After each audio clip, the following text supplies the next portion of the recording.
কি, এতগুলো টাকা দিয়ে তুমি ওই সামান্য ছাতা কিনবে? তোমার কি মাথা খারাপ হয়ে গেছে নাকি টুনি? মেয়েকে বলো কচু পাতা মাথায় দিয়ে স্কুলে যেতে।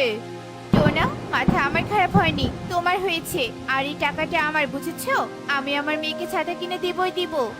ইয়ে মানে টুনি, টাকা নষ্ট করার কি দরকার বলো? ছাতা যখন নিবেই আমি একটা কচু পাতা বানিয়ে দিচ্ছি, টাকাটা না হয় তুমি আমাকেই দিলে।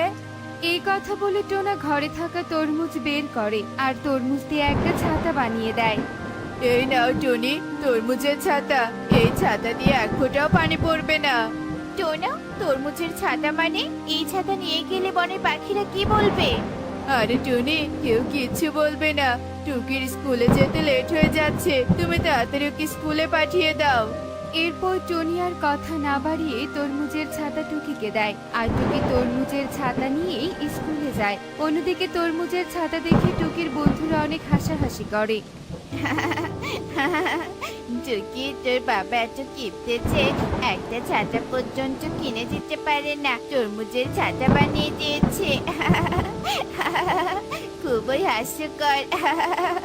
কনকের কথা শুনে টুকির অনেক মন খারাপ হয় আর টুকি মন খারাপ করে তার ক্লাসের রুমে চলে যায়। টুকির স্যার ক্লাসে যখন পড়াচ্ছিল তখন তার নাকে তরমুজ পচার গন্ধ আসতে থাকে। কি, এত তরমুজ পচার গন্ধ কোত্থেকে আসছে?